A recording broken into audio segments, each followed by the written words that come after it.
After she cheated, she dared me. What are you going to do? Complain to my parents? I said no, I wouldn't do that. Instead, I sent her very religious father a single anonymous text. The address to the hotel room his daughter was currently in with her lover. In any high-stakes game, the most important thing is to understand your opponent. You need to know their strengths, their weaknesses, and most importantly, what they value most. For the last 3 years, my fiancée, Ashley, and I were playing the game of life together, and I thought we were on the same team. I see now that she was playing her own game, with her own rules, and she had a tell. A big one. Ashley came from a world built on reputation. Her father, Mr. Davison, was a pillar of our community. He was a deacon at their church, a successful businessman, and a man whose entire identity was built on a foundation of faith, family, and public integrity. He was a good man, a strict man, and he adored his daughter. In his eyes, Ashley was a perfect Christian girl, a reflection of his own values. She was his greatest achievement. To the world, and especially to her family, she was a sweet, devoted, church-going girl who had found a good, stable man to marry. I was that stable man. I'm a civil engineer. I design bridges. My life is about structure, stability, and making sure things don't collapse. I loved Ashley, and I respected her family. I attended church with them every Sunday. I listened to her father's long-winded speeches about morality. I played the part of the perfect future son-in-law. But over the last 6 months, I started noticing cracks in the foundation, little signs of instability that didn't add up. There were the hushed, late-night phone calls she would take on the balcony, the unexplained credit card charges for dinners and drinks I wasn't at, the girls' nights out that seemed to happen more and more frequently, from which she would come home smelling of a man's cologne she'd try to cover with perfume. I wasn't a fool. I knew something was wrong. But I was playing a long game. I didn't confront her with my suspicions. An accusation without definitive proof is just an opinion, and it would only lead to a messy, emotional fight where she could use her well-practiced good girl persona to paint me as a paranoid, controlling monster. So, I watched, I listened, I gathered data. I was waiting for her to overplay her hand. I was waiting for the tell. The tell came on a Monday night. I had been quietly tracking our shared phone data usage on the carrier's website. I noticed that her data usage was consistently spiking at a specific time every weekday afternoon, far more than just scrolling social media would account for. She was streaming video, and lots of it. Her work was on the north side of town, but the data logs showed her phone was pinging off a cell tower on the complete opposite side of the city, in a quiet residential area, for 2 hours every afternoon. I did some digging. The area was mostly single-family homes. On a hunch, I started looking at the social media of her male coworkers. I found one, a recently divorced sales guy named Eric, who had recently posted a picture of his new dog. In the background of the picture was a house with a very distinctive, bright blue front door. I used the Street View feature on a map and canvassed the area where her phone was pinging. It took me less than an hour to find it. The house with the bright blue door. Eric's house. That night, I confronted her. I didn't raise my voice. I just laid out the facts on the table like a losing hand of cards. The data logs, the cell tower location, the picture of the blue door. She tried to lie, of course.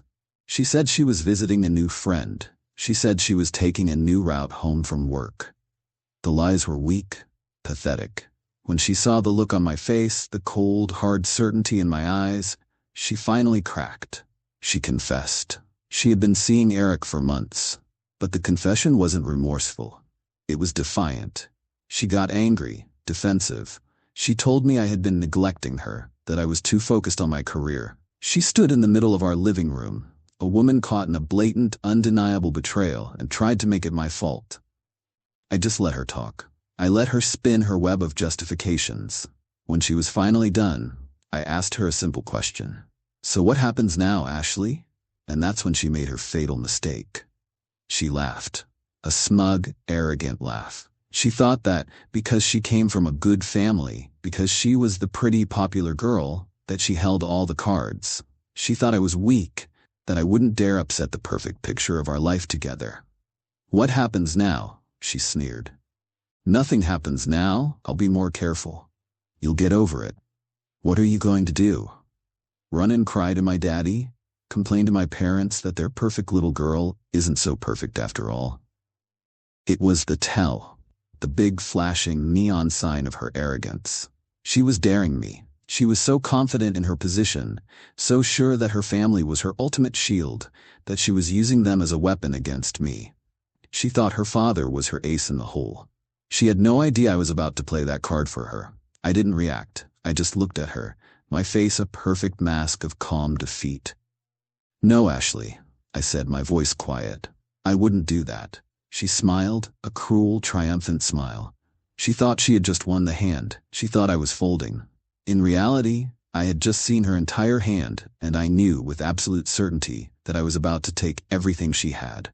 The next 2 days were a quiet, tense charade. I moved into the spare bedroom, telling her I needed space to think. She acted like everything was fine, like our little confrontation was just a bump in the road.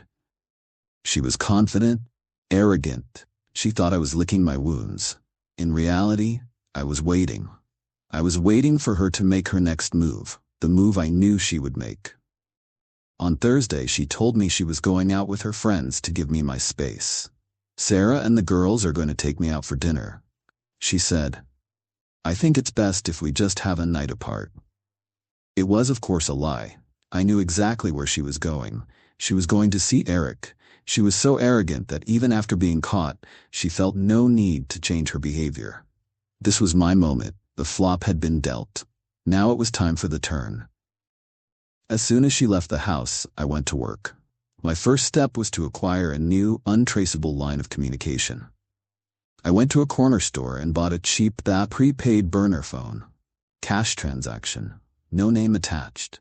This was crucial. The message had to be anonymous. It couldn't be a complaint from a jealous fiancé. It had to be a piece of objective, undeniable information. My next step was to confirm her location. I opened the Find My app on my laptop, an app we had set up years ago for practical reasons and had long since forgotten about. I watched her little icon travel across the city. It didn't go to the downtown restaurant district where her friends were. It went straight south, to a part of town filled with anonymous, high-end hotels. Her icon came to a stop at a place called the Grand Marquis Hotel. I had her location. But I needed the room number. The address to the hotel wasn't enough. For maximum impact, I needed to be precise. I called the hotel's front desk, my voice disguised with a slightly higher, more anxious pitch. Hello, I said. I'm so sorry to bother you, but I'm trying to reach my daughter. Her name is Ashley Davison. She's staying with you tonight, and I can't seem to reach her on her cell. It's a family emergency. The clerk was professional but firm. I'm sorry, sir, but I can't give out guest information over the phone. I had anticipated this. I moved to Plan B. I understand, I said, my voice full of fake panic. It's just, we were supposed to have a surprise delivered to her room tonight for her anniversary. A bottle of champagne. The delivery service is saying they can't find the room. Can you just confirm for me that she is in room 314? I don't want the surprise to be ruined. It was a classic piece of social engineering. A specific detail, a plausible story. The clerk hesitated. Sir, I really shouldn't. Please, I begged. Her husband will kill me if I mess this up. Just a simple yes or no. Is she in room 314? There was a pause, the sound of keyboard clicking. Yes, sir, the clerk finally sighed. That is the correct room number. I'll make a note for the front desk. Thank you, I said. You're a lifesaver. I hung up. I had it. The location, the room number, the final card I needed to complete my hand. I turned on the burner phone. I typed in Mr. Davison's number, which I knew by heart from the wedding planning. I composed a single, simple, devastatingly effective text message. There was no emotion, no accusation, just pure, cold, actionable information. Your daughter Ashley is not with her friends tonight. She is in room 314 at the Grand Marquis Hotel on 12th Street with a married man named Eric Cole. You have been lied to. I read it over once. It was perfect. I hit send. Then I turned off the burner phone, broke it in half, and threw it in a public trash can miles from my house. The bet was placed. The chips were in the middle of the table. All I had to do now was wait for the river card to be dealt. The hour that followed was the longest of my life. I just sat in my quiet house watching the clock, my own phone turned on silent. I knew Mr. Davison. He was not a man who would ignore a message like that.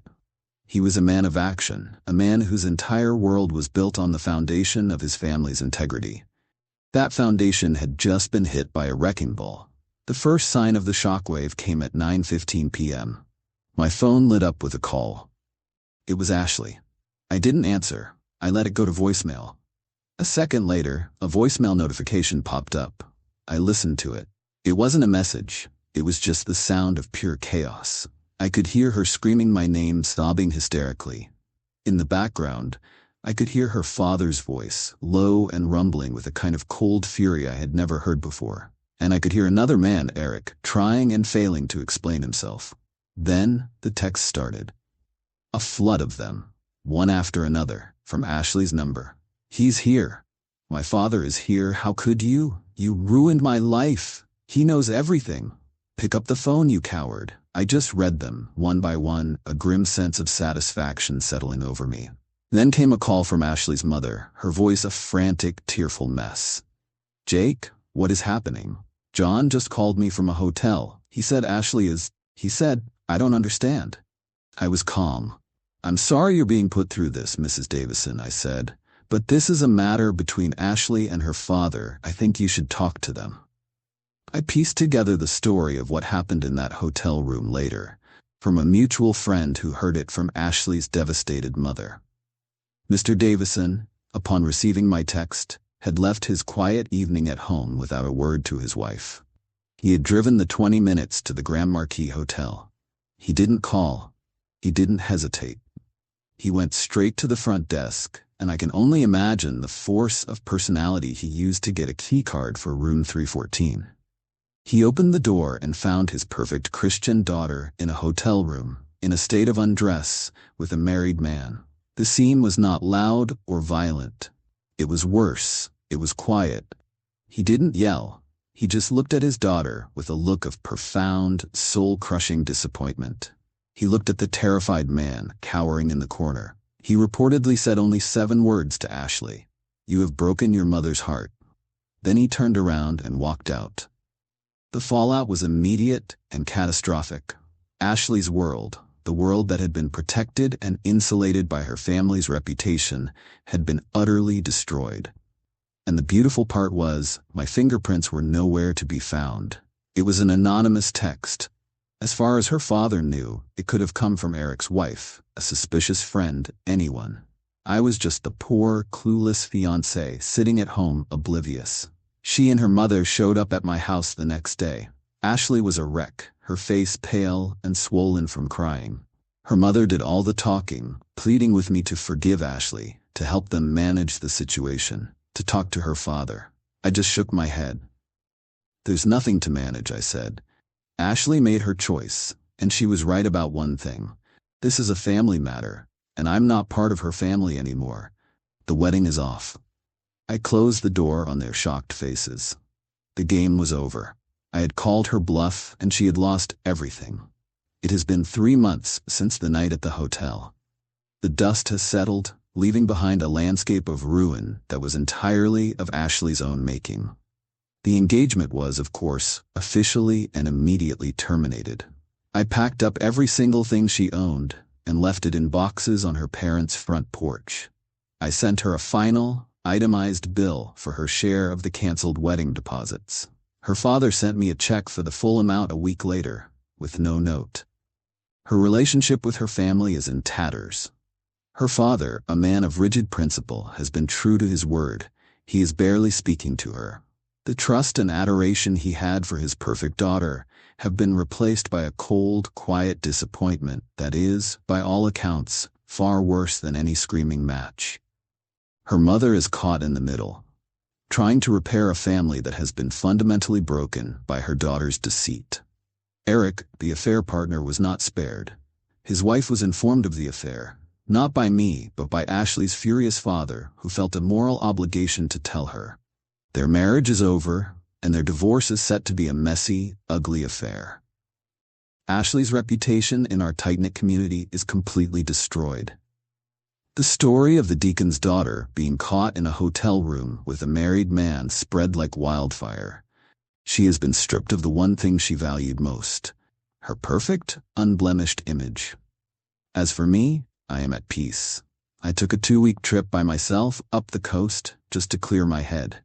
I feel like a man who has just walked away from a very high-stakes poker game with all the chips. She had dared me. She had sneered at me, so sure that her parents were her unbeatable hand. She thought I was a weak player who would fold under pressure. She never realized I wasn't playing against her. I was just dealing the cards. And when she showed me her hand, full of arrogance and deceit, I simply dealt the final card to the one person at the table who could beat her, her father. And he did.